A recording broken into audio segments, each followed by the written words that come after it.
해방되고 우리나라에는 국군이 없었습니다. 미 군정 아래 경비대만 있었습니다.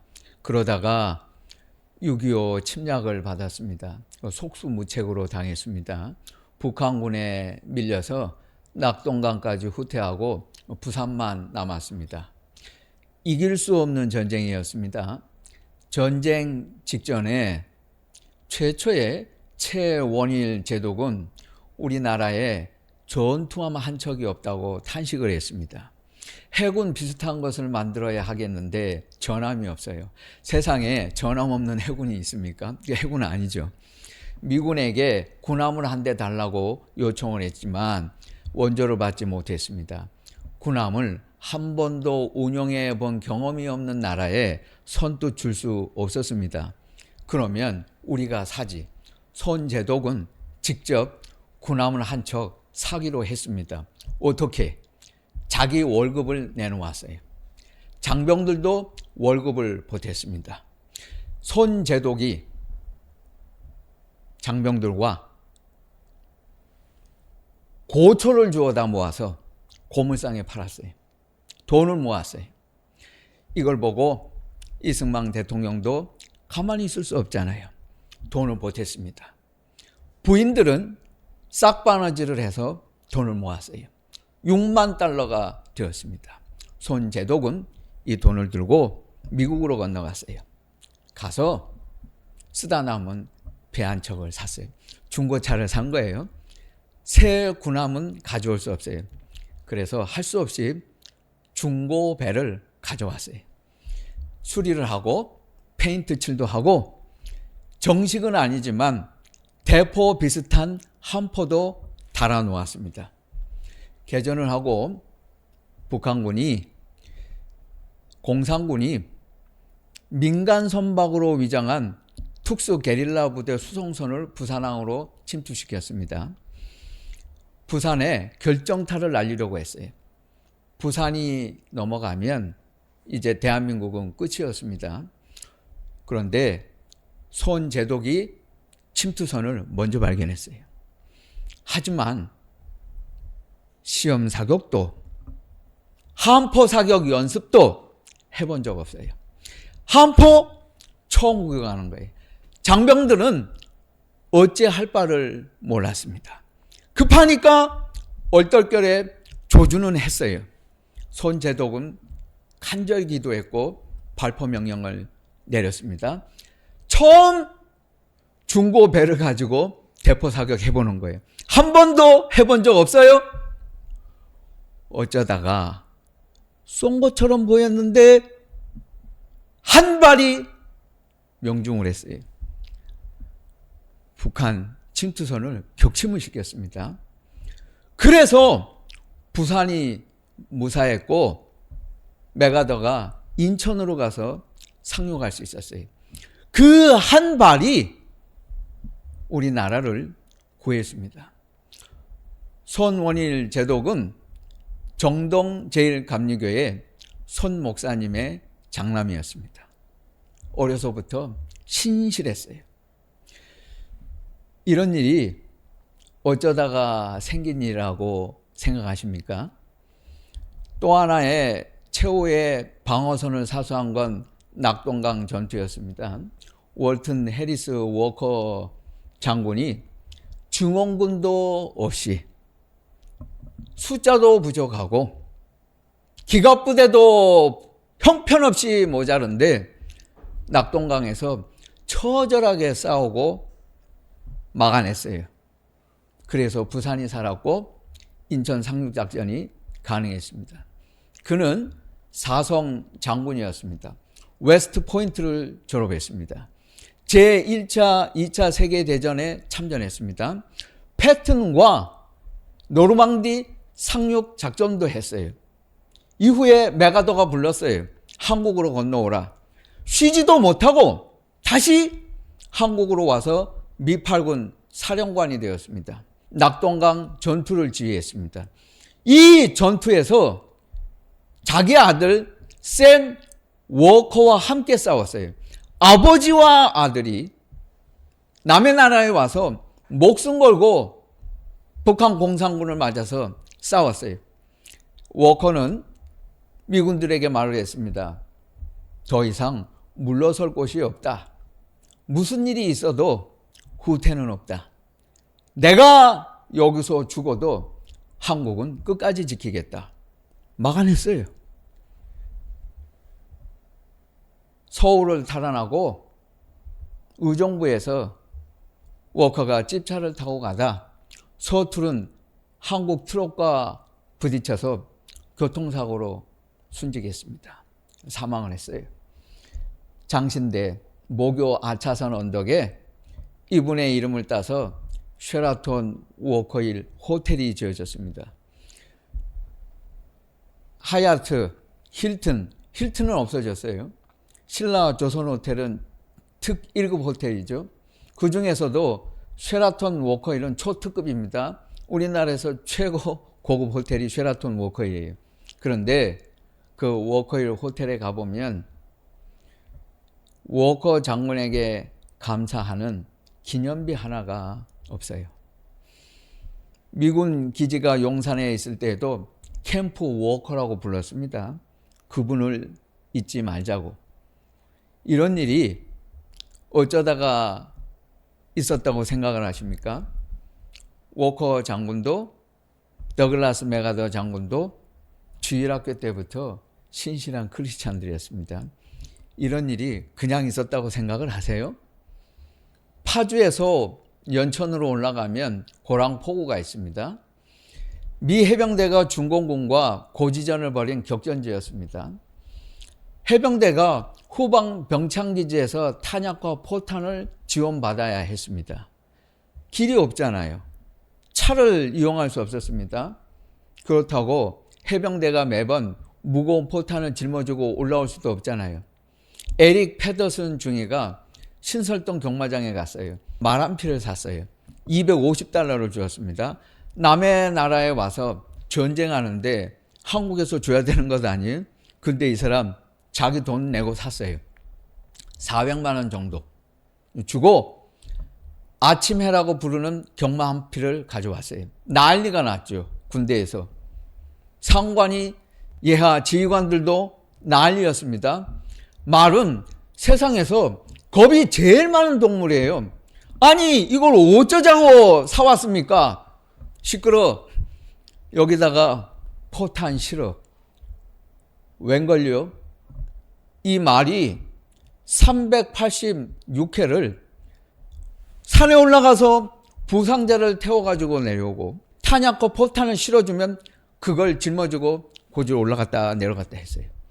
중간에 포탄 때문에 파편에 튀겨서 눈도 다쳤고 발도 부상을 입었는데 포화 속을 아랑곳하지 않고 달렸어요.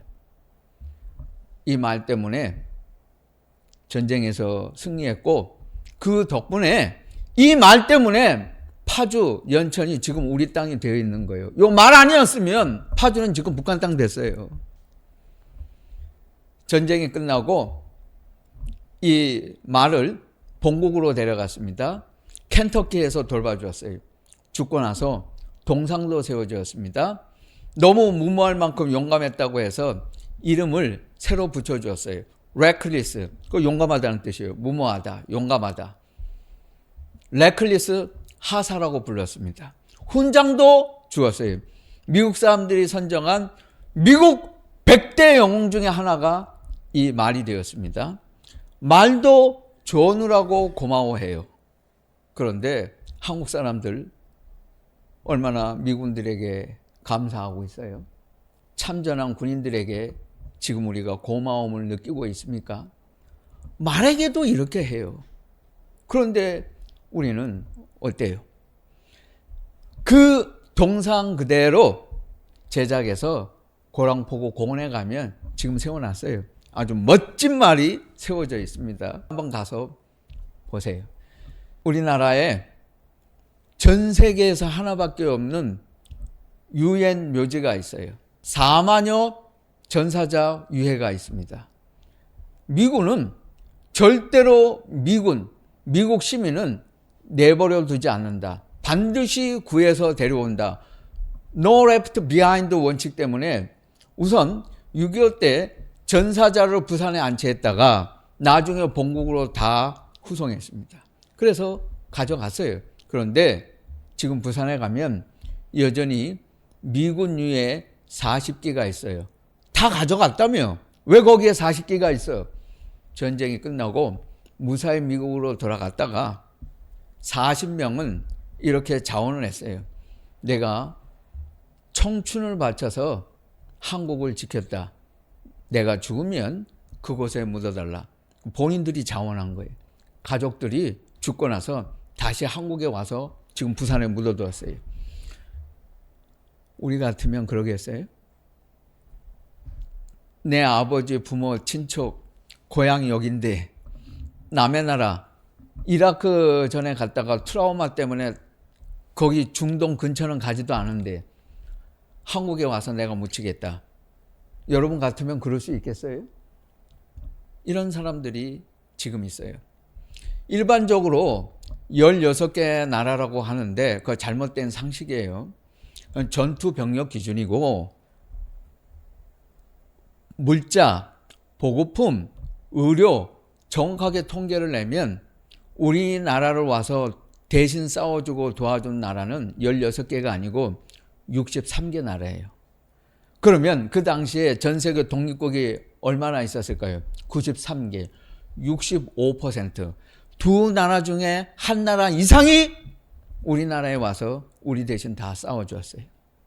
그건 제1차 세계대전에도 월남전에도 얼마 전에 이라크 다국적군에서도 없었던 일이에요. 그건 기적 중에 기적이에요. 그런 일은 세계 역사에 없어요. 65%의 나라가 무조건 한국에 와서 싸웠어요. 북한 공산군을 무찌르기 위해서. 이 사람들 다른 이유 없어요. 우리는 반격도 기적이었고 과정도 기적이었고 결말도 모든 것이 하나님의 은혜였습니다. 우리가 이룬 것은 아무것도 없어요. 성경 출애굽기 이야기는 출애굽기 성경 한 번으로 끝나지 않아요. 오늘 말씀 신명기에도 이 신명기 말씀 전체를 읽어보면 거듭거듭 강조하고 있습니다. 또한 이후에 여호수아서에도 가나안 땅에 들어갔을 때 시편 150장입니다. 그 시편 시작부터 마지막까지 잊어버릴만 하면 출애굽 이야기를 합니다. 신약 성경에도 베드로의 설교도 바울의 설교에도 심지어 순교자 스데반 설교에도 출애굽 이야기가 있어요. 그런데 그 핵심 주제가 무엇인지 아세요? 출애굽에서 우리가 구원받았다는 게 아니에요. 거기서 성경이 강조하는 것이 있어요. 너희가 애굽에서 종되었던 사실을 잊지 말라. 이것이 가장 중요해요. 구원받았다는 것보다도 너희가 종되었던 사실을 잊지 말라. 하나님께서 이거 누누이 강조하세요. 원래 이스라엘 사람들은 히브리라고 불리웠습니다. 이거 광야 사막지대를 방랑하고 떠돌아다니는 잡족이란 뜻입니다. 별 볼 일 없던 사람들인데 하나님께서 강한 민족으로 삼아 주셨어요. 다윗을 따라다니는 600명도 거지들이었습니다. 그런데 이 거지들에게 하나님께서 헤브론도 주셨고 예루살렘도 주셨고 통일 왕국도 허락하셔서 이스라엘이 된 거예요. 이것을 잊지 말라라는 겁니다. 너희가 잘나서 지금 강한 민족이 되고 하나님의 백성이 된 것이 아니고 내가 다 한 것이다. 전능하신 하나님께서 너희를 사용하셨다는 것을 단 한순간도 잊지 말라는 것입니다. 오늘 신명기 말씀 7장에도 이렇게 시작을 하죠. 하나님이 부르셨다. 너희는 여호와 하나님의 성민이라 여호와께서 택하셨나니 이 말씀이 중요한 게 아니에요. 그 다음 말씀이 결정적으로 중요한 말씀이에요. 그 다음에 오늘 우리가 말씀을 읽었습니다. 하나님이 하시고자 하는 말씀이 있어요. 너희를 기뻐하시고 택하심은 너희가 다른 민족보다 수요가 많기 때문이 아니니라. 오히려 너희 민족이 모든 민족 중에 가장 적기 때문이라. 이것을 잊지 말라는 거예요. 숫자를 말하는 게 아니고 너희가 다른 민족보다 강해서도 아니고 잘나서도 아니고 힘이 있어서도 아니고 땅이 커서도 아니 인구가 많아서도 아니고 너희 민족성이 탁월해서도 결코 아니야. 너희는 본래가 아무것도 아니었는데 미약하기 짝이 없었고 결함이 많은 민족인데 그것을 전능하신 하나님께서 사용하셨다. 너희를 강한 민족이 되게 하셨다는 것을 잊지 말라는 것이요. 그러므로 겸손하라. 여러분, 저는 많이 고민도 되고 생각을 해봐요. 하나님께서 왜 우리에게 결함이 많도록 하셨을까? 만일 이승만 대통령이 2번만 하고 그만두었으면 좌파라는 사람들이 시비를 걸 수가 없어요. 완전하잖아. 조지 워싱턴 대통령도 똑같았습니다. 건국 대통령이었어요. 기독교의 기초를 세웠고 기독교 국가가 탄생하도록 만들었어요. 영국에서 독립했고 독립전쟁을 승리로 이끌었어요. 미국 사람들이 허락했어요. 당신만은 죽을 때까지 대통령 해도 됩니다. 허락해 주었어요. 정신터로 가세요. 워싱턴은 딱 잘라서 그건 안 돼요. 2번만 하고 못 받고 그만두었어요. 그러니까 원수도 정치적으로 그를 반대하는 사람도 할 말 없잖아요. 이의를 제기할 수가 없어. 시비를 걸 수가 없어. 완전하잖아. 딱 2번 하고 그만두니까 자기에게 정치적으로 원수도 존경할 수밖에, 본 받을 수밖에 없어요. 그러니까 독재자가 불가능해. 나올 수가 없어요. 그가 모범을 보였거든. 그렇게 했어야 되는 거예요. 그런데 훌륭했잖아요. 예수도 잘 믿었고 정직한 분이었고 또 우리나라를 건국한 대통령이고 얼마나 훌륭해. 스스로 물러날 줄도 알았어요. 그런 분이 없잖아요. 그런데 2번만 하고 그만둬야 되는데 3번 하겠다고 하다가 4번 하겠다고 하다가 문제 만들었잖아. 원인 제공제를 만들었어요. 그거 엄청난 잘못을 한 거예요. 그러니까 싫어하는 사람들한테는 늘 꼬리표가 달라붙어. 독재자. 사실이에요 그거. 독재자 맞지? 왜 3번에 왜 욕심을 부려? 그러다가 망친 거예요. 박정희 대통령은 어쨌든 항상 조사하면 1순위잖아. 훌륭했어요. 좋은 일 많이 했잖아요. 서울에 한강다리가 있는데 대다수는 박정희 대통령이 만든 겁니다. 다른 사람들이 한 거 아니에요. 경부고속도로 말할 것도 없어요. 카이스트 누가 세웠어요? 박정희 대통령이 시작한 거예요. 인재를 키우자. 포항제철 그분이 한 겁니다. 여러분 현대자동차를 정주영 회장이 한 줄 아세요? 천만에 그거 시작하자고 한 사람이 박정희 대통령이었어요. 하기 싫다는 거 호통쳐가지고 우리가 살 길은 이것밖에 없어. 이 사람아 정신 차려. 그리고 자동차 만들어 해서 도와줄게 해서 시작한 거예요. 이병철이 잘나서 삼성전자 시작한 줄 아세요? 박정희 대통령이 당신 이거 하자. 옛날에 금성이라 그랬어요. 지금은 LG라 그러죠. 그것도 박정희 대통령이 사실 하자고 한 거예요. 아니 세상 어느 나라 대통령이 자존심국이고 해외에 나가서 우리 한국 좀 먹여 살려주세요. 돈 좀 빌려주세요. 눈물을 울먹이면서 그렇게 사정하고 다니는 사람이 어디 있어요. 이걸 보고 감동받아서 독일, 일본이 도와준 거예요. 그 차관 빌려주어서 이만큼 나라가 오게 된 거예요. 그러니까 훌륭했어요. 그런데 왜 5번을 해? 왜 16년, 18년은 독재를 하겠대? 그러니까 탈나서 총 맞아 죽는 거 아니에요. 그게 문제라니까. 늘 꼬리표가 붙어요. 할 말 없어요.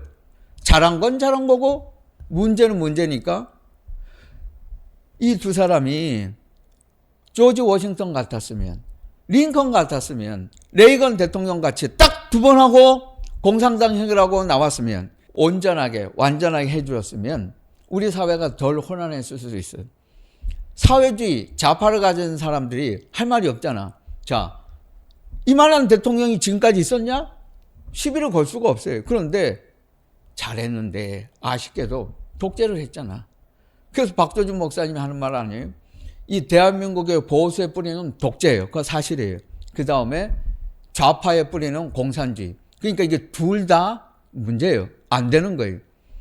하나님이 왜 우리에게는 온전하고 완전한 지도자를 주셨으면 좋을 텐데 왜 그렇게 하지 않으셨을까? 겸손하라고, 교만하지 말라고. 그러니까 이렇게 문제가 많은데도 불구하고 너희가 무사한 건 하나님이 하셨다는 걸 알라는 거예요. 그러니까 한국 사람은 까불면 안 돼. 늘 겸손하고 우리 힘으로 이루어낸 게 아니라 해방도 연합군이 승전했기 때문에 6.25도 한국전쟁도 많은 사람들이 우리 대신 희생을 했기 때문에 하나님께서 크리스찬들을 세워서 보내주셨기 때문에 우리가 여기까지 올 수 있었습니다. 우리가 잘나서 한 건 아니에요.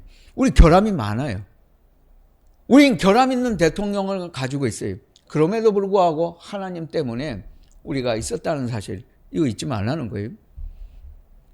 하나님께서 가나안 땅에 들어갔을 때 첫 번째로 명령하신 것이 있어요. 여호수아서 1장 7절. 약속의 땅에, 새로운 땅에 너희가 들어가면 이것을 잊지 말라. 그 첫 번째 명령이 무슨 말씀이에요? 좌로나 우로나 치우치지 말라. 그거 있잖아요. 그 글자 그대로예요. 한글 몰라요? 좌파도 우파도 하지 마라. 하나님이 이미 다 말씀해 주셨는데 왜 성경대로 안 해? 이사야 30장 21절을 읽어보면 그 말씀 뜻이 정확하게 써 있어요.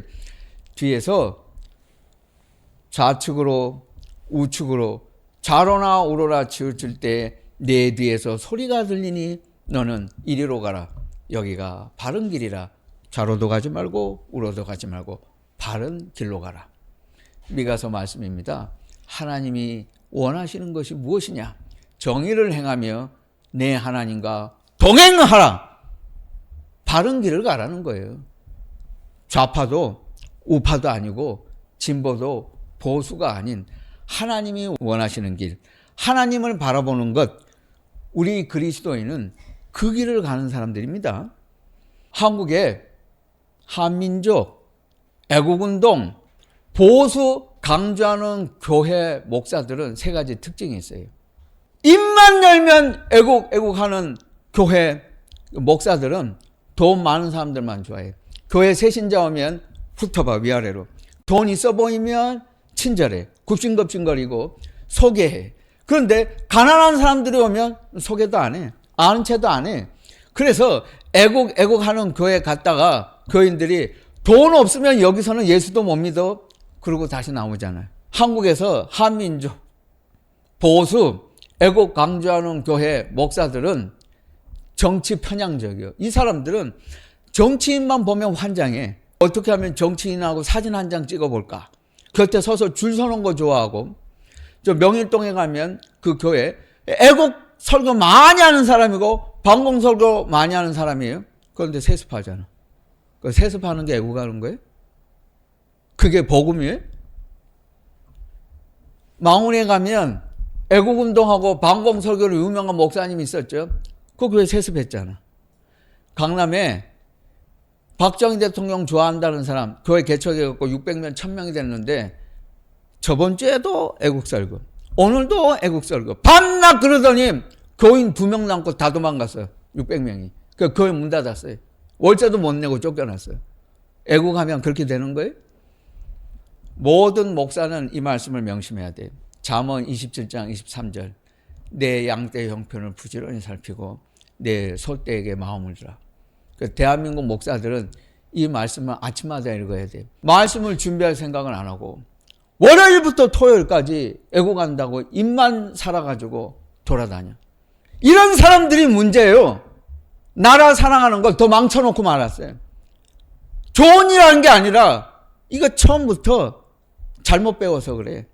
어떻게 하는 게 나라를 사랑하는 길인지 처음부터 잘못 배워가지고 오히려 사회를 더 어지럽게 만들고 복음을 왜곡하고 교회를 타락시켜 놓았어요.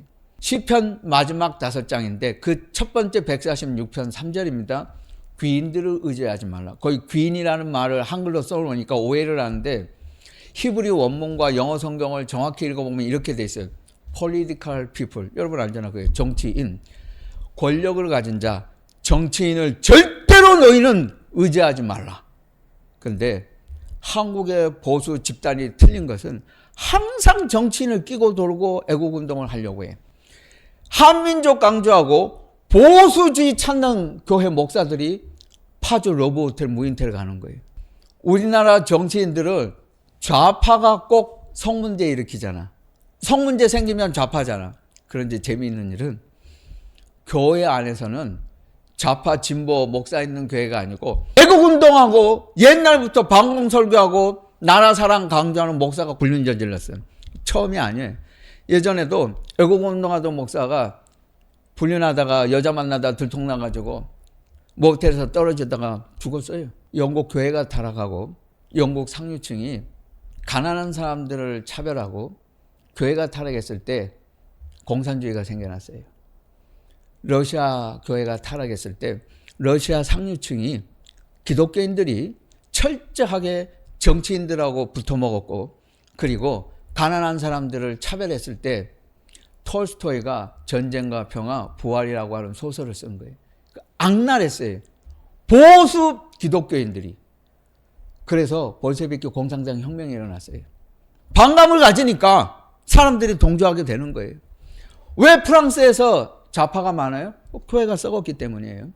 미국에서 소셜 가스펠, 사회복음, 좌파 복음이 생긴 이유는 미국 교회에서 공립학교에서 체프를 없애고 기도 못하게 하고 성경 읽기 없애고 세속화되면서부터 소셜 가스펠이 생겼어요. 공산주의는 항상 기독교가 변질되고 타락하는 사회에서 생겨요. 공산주의가 먼저 생기지 않아요. 꼭 교회가 타락하고 예수 중심이 안 되면 사회주의, 공산당이 생겨요. 공산당은 교회 때문에 생겨요. 잘못된 애국 때문에 생겨요. 교회에서 예수 이야기는 하지 않고 애국하는 이 썩은 교회 때문에 항상 좌파 사상이 생겨나요. 누구 탓이에요? 그 좌파 때문이에요? 그러면 어떻게 해야 하는가? 교회다워야 돼. 교회가 예수 중심이 되면 하나님께서 가나안 7 족속을 제거해 주시듯이 교회가 교회다워지면 공산당은 다 사라져요. 예수님은 좌파도 아니고 우파도 아니에요. 기독교 신앙은 사회주의도 아니고 자본주의도 아니에요. 이 자본주의 시장은 마치 기독교 신앙과 같은 것처럼 동일시하는 못된 사람들이 있어요. 사회주의는 모든 사람을 가난하게 만드는 악이에요. 자본주의는 상위 1%만 부자 되게 만드는 악이에요. 둘 다 악이에요. 하나님은 모든 사람이 구원받기를 원하고 사랑받기를 원하고 행복하기를 원하시는 분이에요. 예수님은 드러난 공개된 죄인보다 드러나지 않은 죄인을 더 눈여겨보세요. 좌파는 공개된 죄인이잖아. 공산주의 나쁘다는 거 누가 몰라? 그거 다 알아. 말할 필요가 없어요. 나쁜 줄 아니까. 그런데 보수, 애국주의 하면 이거 겉으로 볼 때는 좋은 것 같거든. 나라 생각하는 것 같거든. 그런데 속으로 뒤에서는 좌파가 하는 짓거리를 똑같이 다 하고 있어. 하나님 말씀 중심, 오직 주님을 바라보는 교회가 될 때 우리는 세상에서 빛과 소금이 될 수 있습니다.